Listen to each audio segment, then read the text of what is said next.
In the preface of your recent book, Living Between Worlds, you point out that we're in a time of great change.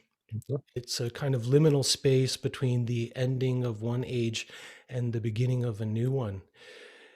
In your opinion, what is the world that we've left behind or the one that we're leaving behind? Well, let me just point out, first of all, a lot of people thought that book was written in reaction to the COVID crisis. It was actually finished a good 2 years ago, but it took time to get through the publishing process. And the reason being, I was certainly aware that we're always living between what was and what is not yet, to be sure.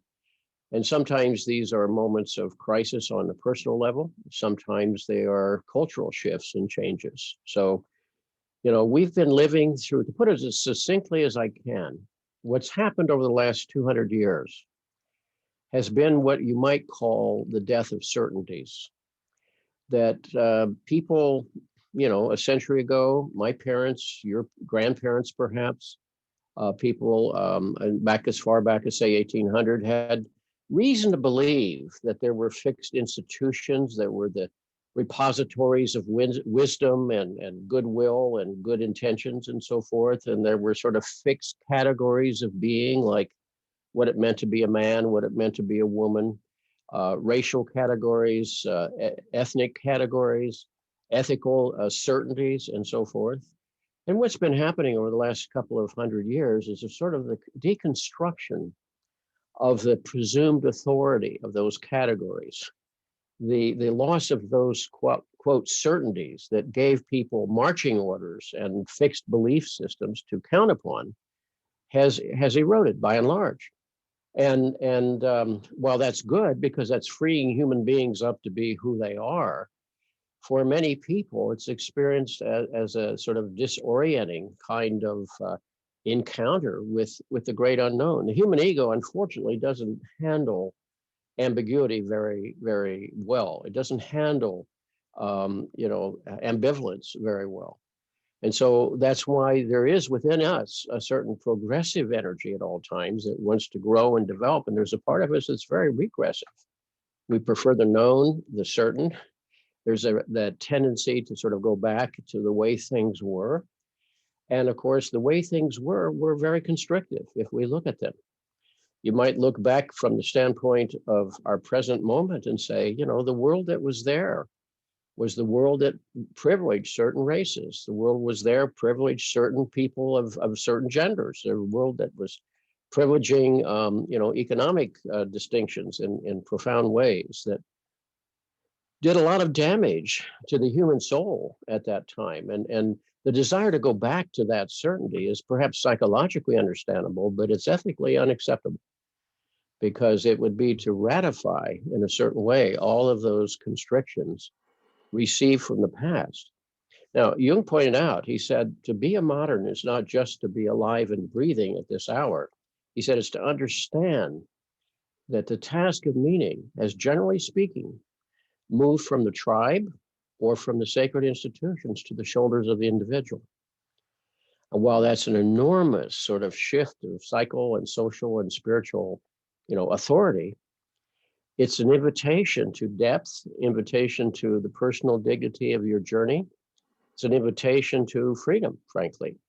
And yet it's terrifying, which is why so often you find in people's lives or in institutional lives this regressive tendency to say, let me go back to what worked.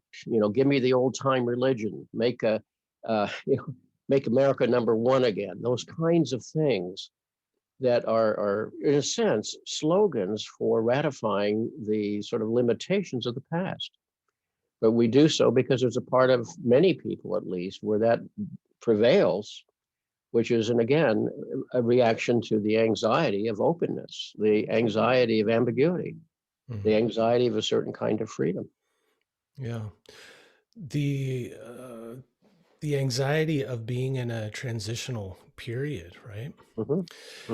Hmm. You say in the preface to that book, in a quote, I think we may be not on the brink of the new age, but teetering at the edge of new barbarisms. Hmm. And, reading that now, I can't help but think of the photo of the young man dressed in horns taking over the Washington Capitol. And the irony there is that he promotes himself as a kind of new age spiritual warrior. So, what do you think is going on there? Well, again, I can't speak of his individual psychological state. I don't know him, of course, but there was an extraordinarily violent reaction to the anxiety I was talking about. In other words, no one wants to stop and pay attention to or be present with their own anxiety. We want 5 easy steps to get rid of it. We want a pill to take care of that, or we want to reinstitute some other kind of certainty. And so what you were seeing there was enormous anxiety expressing itself as violence. You only get violent when you feel profoundly threatened. And what was the threat of an orderly transition of power? What was the threat of having a successful election in our country? After all, the system worked the way it was supposed to work.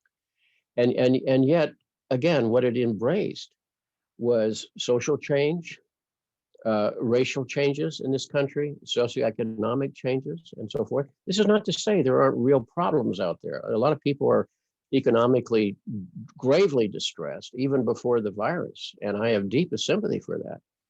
And so in the face of uncertainty, there's again that tendency frequently to regress, to go back to the good old days, even when a sober assessment says, coal is not coming back. It's not the future.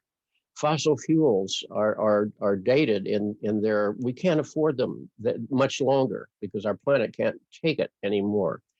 Manufacturing as we knew it has pretty much fled our shores. It's not particularly coming back. That doesn't mean there can't be some significant shifts and new agendas of healthcare, education, goods and services, and of course the green power system, which they think in the long run will provide even more jobs.